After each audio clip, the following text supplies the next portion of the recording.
Well, good afternoon, everyone. This is Melvin York, and I'm here for Daddy Pete Global Foods, a segment that we do letting you know what goes on with the amount of food insecurities, things that's happening all around the world, which does most definitely include us into that. If you were growing up like I were, I'm 68 years old, and my way of thinking when I hear global, it for some reason, I didn't think it includes the United States, but it more than ever in today's world does include us as the good old U.S. Another thing that I tend to think about is when we're talking things that makes me not seem global is when I grew up, most of the things were, and as far as food wise, outside of a few imports we had on different fruits and a couple of herbs, most of the things were grown in the United States. We were in seasonal when you would go to the grocery store. Now that's not like that. If you've been to the grocery store in the last 18 months, I know a lot of you have not been, because of the pandemic that we had, which has now been lifted. But you haven't noticed what the shelves really do look like from week to week.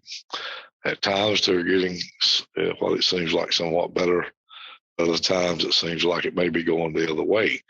But I'm still, even if you're ordering online and picking up or having it delivered, I'm sure just about every time when you order something, you would see the words out of stock on there. So what we're doing is we're looking at global food insecurity, and we're looking at the same thing as food shortage.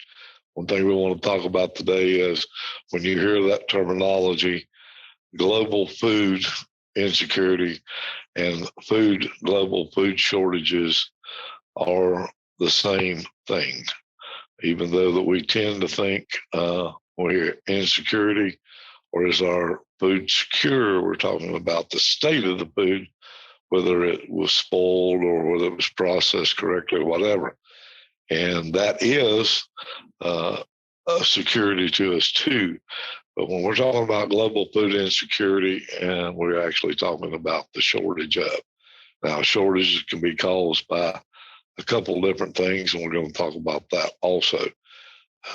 So we do ask you to kind of jot down if you have any questions or comments, because we'd love to hear those and do it.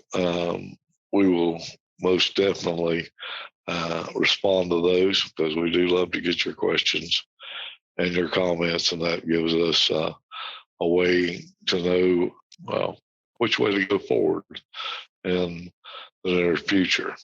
This will probably be a 1 to 2 part series that we're doing. It's probably going to take that much to do that. And we're going to go back and look as far back as 2002 on some of the bills that's been passed in Congress on food security or insecurity, the things to do to avoid that or help that, make sure that we do keep a more secure food system worldwide.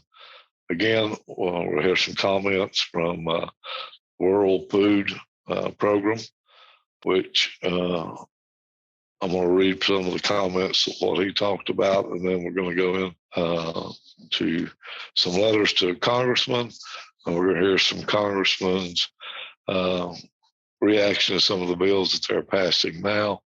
So I think you'll find it very interesting. One thing about we don't realize what the war between Russia and Ukraine is doing to our food supply worldwide, but it is at a dangerous state. This needs to be addressed, and I'm afraid it's not being addressed. That's another thing we need to talk about.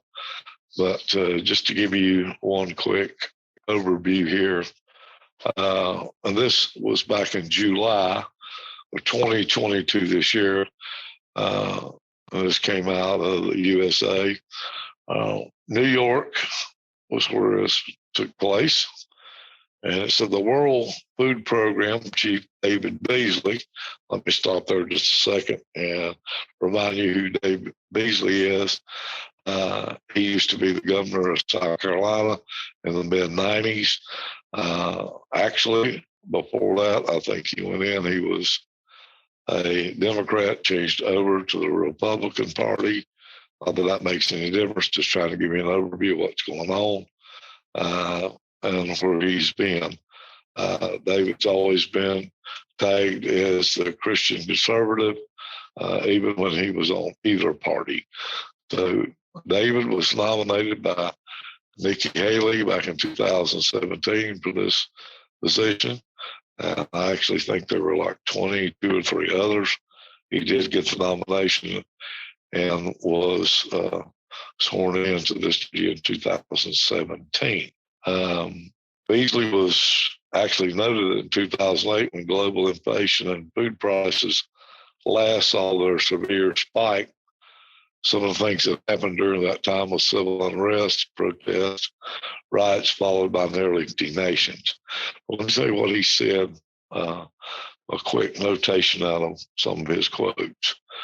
He said, the World Food Program Chief, David Beasley, raised the alarm Wednesday on Capitol Hill about the possibility of global food shortages next year if Russia did not lift the blockade of Ukraine, grain exports, and send its own fertilizer to world markets. Now, this was back in July the 20th of 2022, this year. Now, he's raising a warning. He's telling the folks on Capitol Hill, hey, we've got a problem going on here. Now, when it comes to food security, not only are we looking at what's grown and what's being shipped or exported, imported, we're also looking at a major factor to grow food, which is also fertilizer. And many of y'all probably don't know, but if you're in the farming world like we are, if you're in the growing world, you'll know that fertilizer is on short supply. And if you bought it, you paid a premium for it. And I mean, it was outrageous. Most farmers did not use the amount of fertilizer they needed. They cut back as far as they could to produce a crop, but nowhere near what we usually use. So just to give you an idea of what's going on, just because of one thing, which is the war, and that's a biggie, that's what's happening today. So we'll go on and to describe some of this other. Amidst the global food crisis brought on by the war in Ukraine, senators introduced legislation to reauthorize global food program for 5 years. Now, at some point in time, the global food program that the United States had did lapse, or it wasn't run under the authority that it needed to run under, or you wouldn't reauthorize the global food program. I think, and we want to do that. That is something else. Now, as far back as 2007, we had letters to senators from some organizations, and they were talking about the negative impact of the environment and food security there. We want to go through and read all of those to you too, and give you the sources on those and let you make a decision. Let me just say this: food insecurity has been defined as a lack of consistent access to enough food for an activity or a healthy life. Now, food insecurity is this: if you do not have a consistent access to enough food for an active and healthy life, you are in a food insecurity situation. But here's the bad thing about it. In other words, there's millions of people all over the world who suffer from a shortage of food and cannot tell if they'll be able to feed themselves even for the next day or even by the end of the day. The bad thing about that is things can be done to avoid some of this. For example, 2018, it was reported that 1 in every 9 Americans suffered from food insecurity. That's equal to 37 million people, more than 11 million people of whom are children. Hunger and food insecurity are closely related, and it's possible to say that when one is food insecure, they will be hungry. I would think so.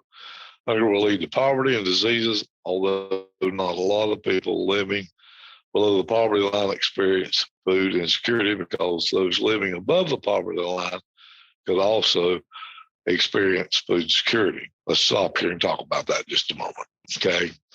We have seen prices go at a rate that I hadn't in my lifetime ever seen move this fast. I've never seen go up so much. A home go up so much. Never seen building material go up so much. Never seen food go so much. Gasoline take the hike that it's took in years and years and years. Back in the 70s, we did see gasoline more than double, but we're seeing almost double figures on gasoline now, more than double figures on diesel fuel. Now, diesel is 99% of what we use to move our goods within the United States. Truck here, truck there, picking up at ports, taking to distribution centers, taking warehouse, taking home. So that automatically raises the price of food. Now, a lot of people's own fixed incomes, whether it be if you're on some type of SNAP program, if you're on the welfare system, if you're on Social Security, those are fixed incomes. This year, we see an increase of 8.7%. They talk about inflation for the Social Security people. Now, I don't know how everybody's figuring this. Maybe I'm not as smart as the average bear on this, but I don't understand how we have an 8.7% inflation rate when we're seeing food a lot of times on the shelf at double. If you were buying something for $1 and it went up 8.7%, then when I went to school, that means it would cost $1.08. Well, that's the way I see it. But instead, I'm seeing that dollar item on the shelf selling now for $1.89 to $2.09. Now, to me, that's somewhere around 80 to 100% inflation. When you double yourself, double is 100%. I don't know how you could do more than that. So when I'm looking at fuel, it's almost double. How is that 8.7%? Oh, we don't count that. How about this one? How about lumber to build houses with? Before the inflation rise started, a stud or two before it takes to build the walls in your house, or is used most commonly anywhere between $4 to $5. During the height of the thing, you're looking at a stud anywhere from $9 to $12. Again, I don't see the 8.7%. But again, I don't have to do that. That's not what we're talking about here. We're talking about food insecurity, but we also need to know what's causing it. Inflation is going to be one of the big factors. People, especially on fixed incomes like Social Security people, will actually get to the point of where they have to make a decision on buying medicine or buying food, paying for heat or buying food. A lot of people says, well, no, it's not. Oh, well, yes, it's like that. And there's not one or two. There's not 200,000 out there. There are several million people just in the United States alone. And they are even better off than a lot of people globally that doesn't have the money to even make that decision. So what are they going to do? People globally are losing houses, are losing their secure home place, whatever that is. They're doing that. We have farmers that are losing some of their land. Your small farm holders are losing land, being pushed out by your big conglomerate farmers. Big industry are taking over their land. What you got to understand is these farmers fed their families and helped feed the community. So we're looking at food insecurity as a dangerous concept. It doesn't make any difference how you look at it. Here's the thing that has fooled most of us. We don't see it. I hope you understand what I said. We don't see it. If you're one of the lucky ones enough to where the inflation, you can still go to the grocery store and pick out what you still want instead of what you need, you're lucky. You're blessed. But let me give you a little secret here that maybe you don't know. Not everyone can do that, not even here in the United States, let alone globally. There are different people in different categories. Now, food insecurity, again, is a very dangerous thing to have in our society globally, in the U.S., continental U.S., and United States, whatever. If it's in Canada, it's in Mexico, if it's wherever. Now, there's a lot of things we can do to stop or help slow down things like food insecurity or the shortage of foods. And we're going to talk about those. There's several things that we can do. And believe it or not, you yourself can make a big difference. Now, it's voting time. We're going to come to vote on some things, and we need to put some pressure on some of our representatives to start voting some way. Again, I'm proud. You'll see where there was a law passed on our food insecurity that was a bipartisan effort. A bill passed, and I am glad to see them working on something that's important. But we are putting some things ahead of our own well-being, so to speak, and we're thinking that we're saving the planet, but in turn, we're destroying its inhabitants. So there's got to be a fine line. There's got to be a balance there. But it seems like every time that we get involved in something, we go, like my grandfather said, headlong, one way into something, and we forget everything that's over to the side of us. And most of the times, those are the most important things. And we can't see because of the blinders of having just one thing on our mind, and we're going to accomplish that one goal. And we're letting 4 major goals go down the drain. So that's one thing that we do want to talk about. Also, we're talking about food shortages. We're talking about some of the ways that you can help do that. It's everybody says, well, this is a big problem. I can't do that much. But, if everybody just did a little something, this is one of the things that makes a difference. It makes a difference. What if we actually just cut the waste in the United States, the food waste in the United States? How many of those hungry people that's in the United States could we feed? How much more could we export to people in other countries that don't have anything? Just think about that for a minute, because believe it or not, that is one of our major problems, is waste of food. And not only by human consumption, but sometimes food wasted because we can't get trucking, or we can't get a way to move the food. Sometimes because we can't get it in on harvest on account of the weather. So there's a lot of reasons food is wasted, but some we can do something about, some we can't do anything about. But we need to do all we can to do that. Accessible lands to farm on. We need to make sure and protect that. Sustainable ag, that's going to be a big thing in the future. It already is. But what we need to do is, for our environment and for our food security, we need to sit in and go along with some of these excellent programs we have for sustainable ag. These are the things that we need to get more involved in. You need to know more about it. We're riding along right now, and I'm afraid most of us doesn't understand where we're at and where we can be in just a few short years if changes are not made.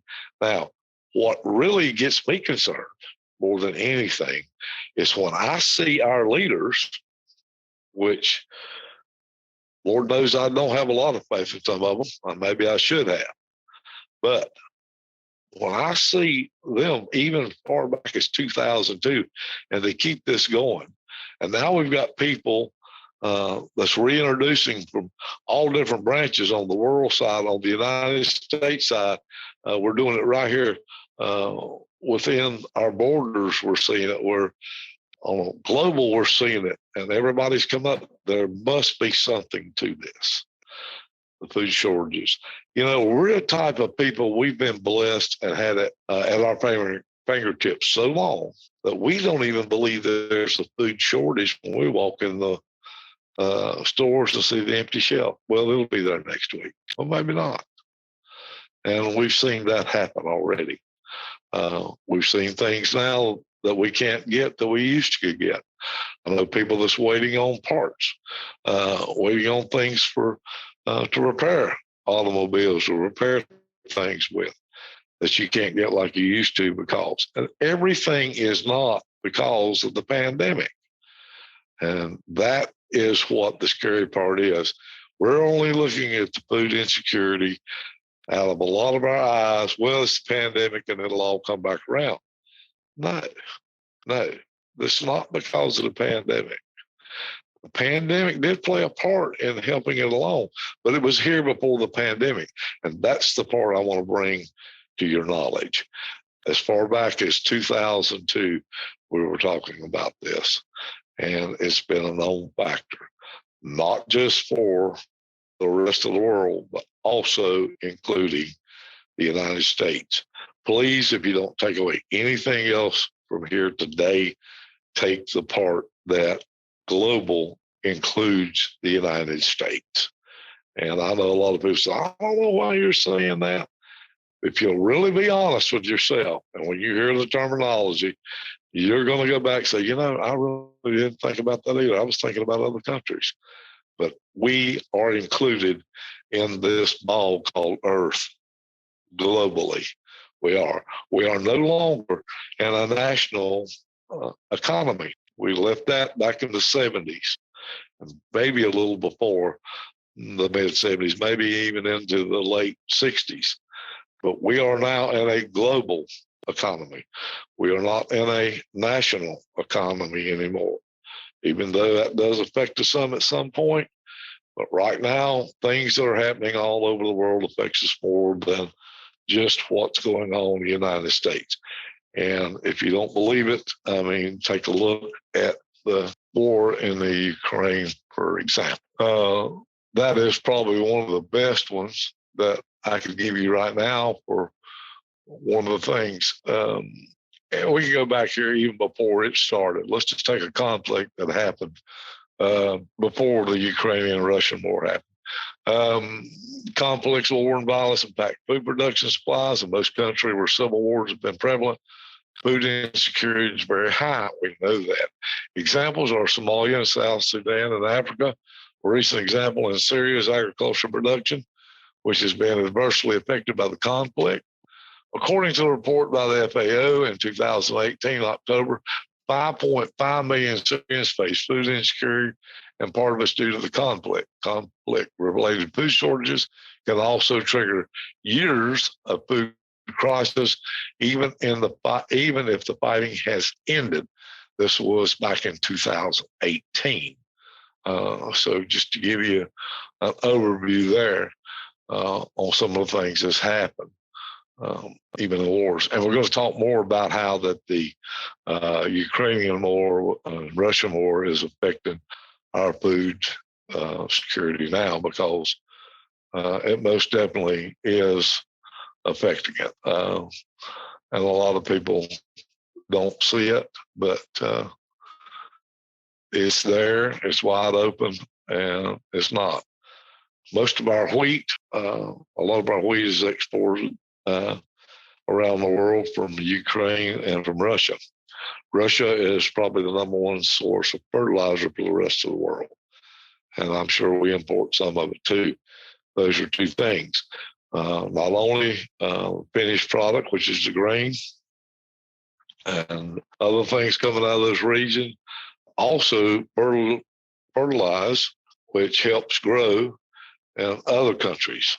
So therefore, it's not even affecting the start, it's affecting the outcome.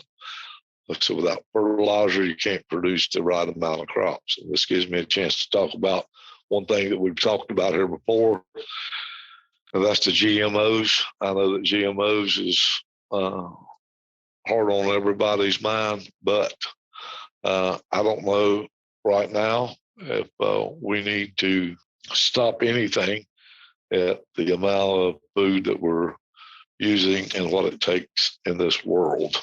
So let me just read a little something to you here.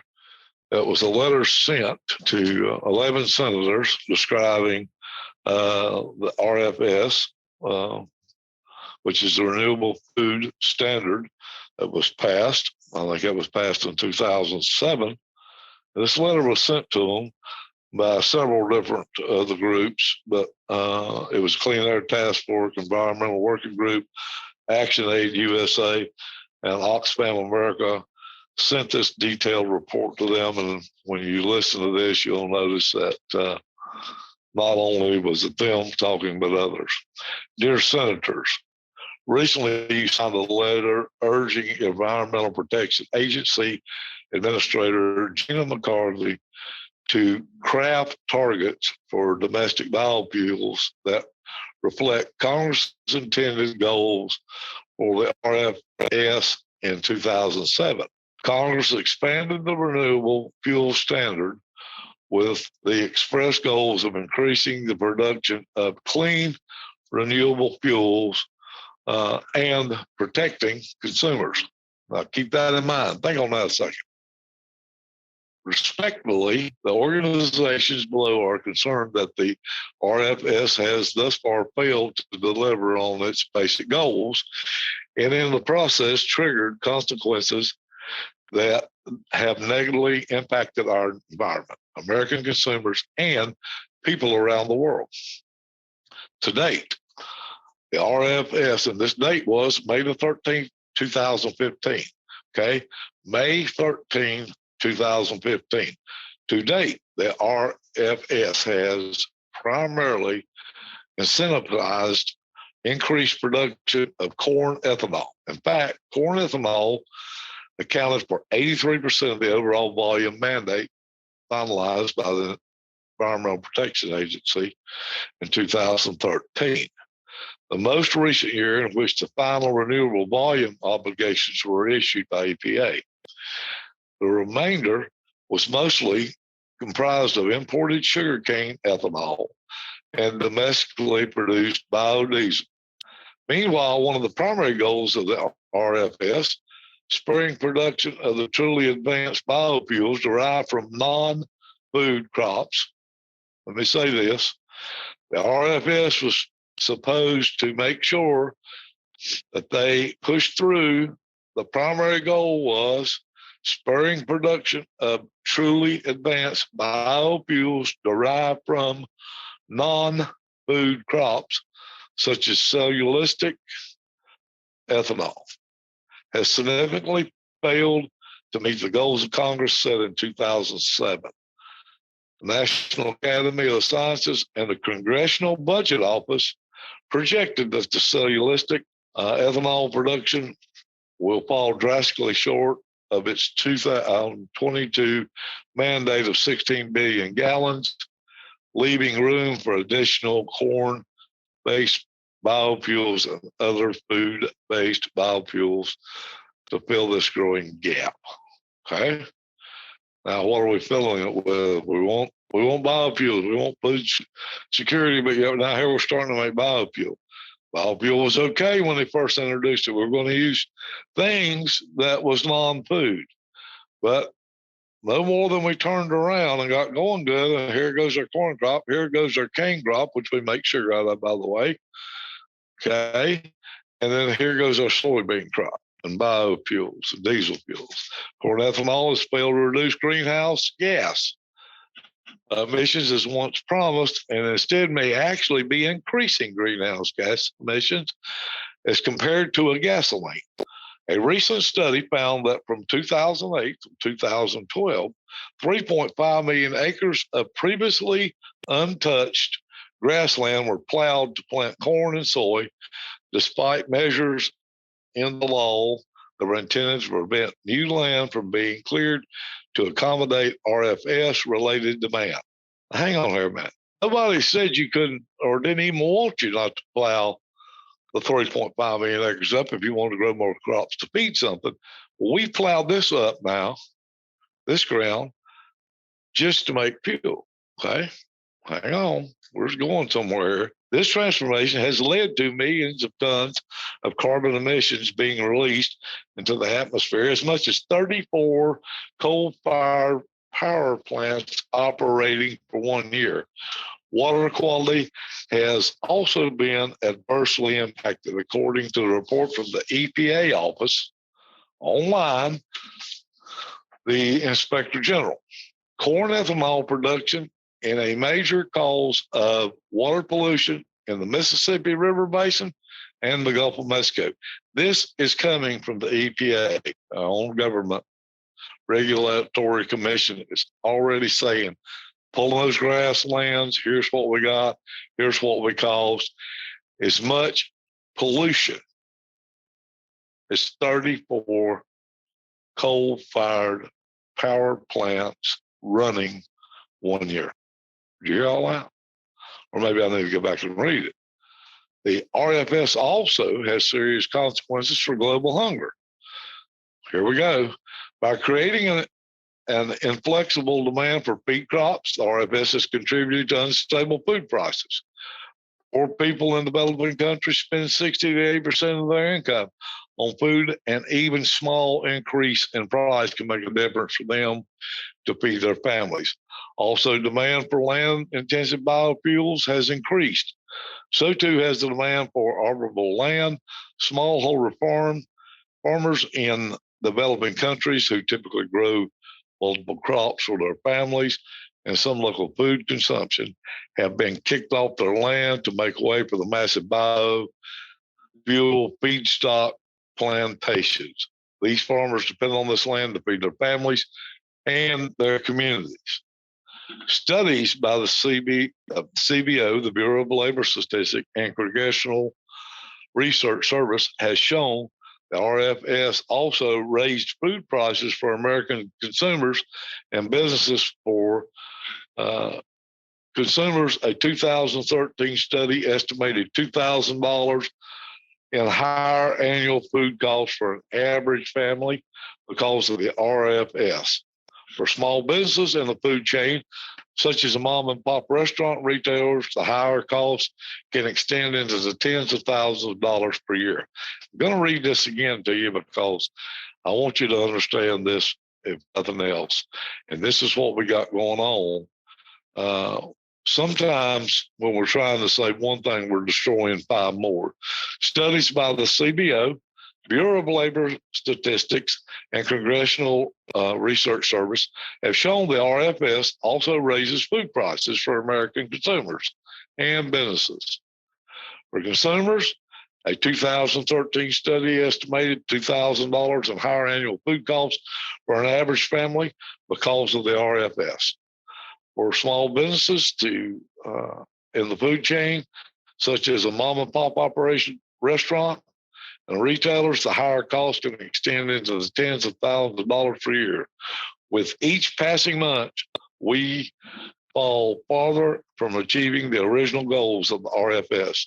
When Congress crafted this policy, it was intended to benefit all Americans, but the RFS has instead resulted in delivery of benefits to a select few in the ethanol industry at the expense of everyone else. We know these unintended consequences must concern you, and we urge you to consider significant legislation measures to rectify them. Sincerely, ActionAid USA, Clean Air Task Force, Environmental Working Group. Oxfam America. This is a letter that was wrote to 11 senators on that committee of the RFS. Now, that just gives you a little bit on what's going in renewable fuel standards. It gives you just a little bit of what was actually intended to be a good thing and turned wrong. But yet, it was in 2007, but it takes till 2017 to start, or 15 to start the letter, which is almost 8 years. And now we're here at 2022, and we're still dealing with these problems. Another one of the problems will be simply this. Let's go to electric cars on this one, and electric this and electric that. We need to start talking about some of that. But anyhow, this is giving you a quick overview of what is going on with food insecurity or food shortages and some of the causes. We're going to get into this next time and try to go through and pick the pieces out and see what has been done in Congress. And we're also going to be seeing what and who is challenging this and some of the environmental groups, and see what's really going on in the world of our food security. It's a lot deeper than we think. I will say this, if you look on the news and dig just a little deeper, in this war, Russia does have one ally. You need to look and see who that is. And we're going to talk more about this on our next segment. So anyway, if you get a chance, go to daddypeets.com. That's DADDYPETES.com. And if you look under our podcast and our blogs, click on that question and answer. If you do have a comment or a question, we'd love for you to do that. While you're there, you can sign up for our monthly blog. Do that. Archive all of our podcasts. We do have them with Growing with Daddy Pete or Daddy Pete Gardening. And then we do have Daddy Pete's Global Food. So we'd love for you to do that. While you're there, look around at our products. We have a slogan that says we help you grow. And our intent is to help you in every way.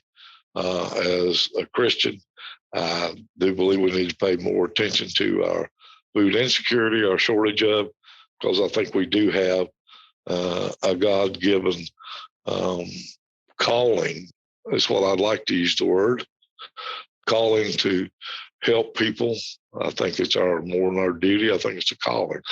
I think that's the way that we're done. And I know that in this world, some of the Christians doesn't have such a great face put on them, and I understand that. But my goal here is not to even debate Christianity.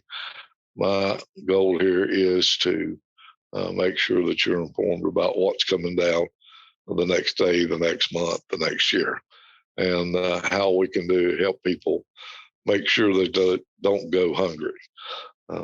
We've talked about GMOs, we've talked about other things, and we will continue to do so. But this is just our overview, our first part number one of global food insecurity and shortages. Well, until next time, this is Melvin York, and you've been listening to our podcast on global food. Thank you.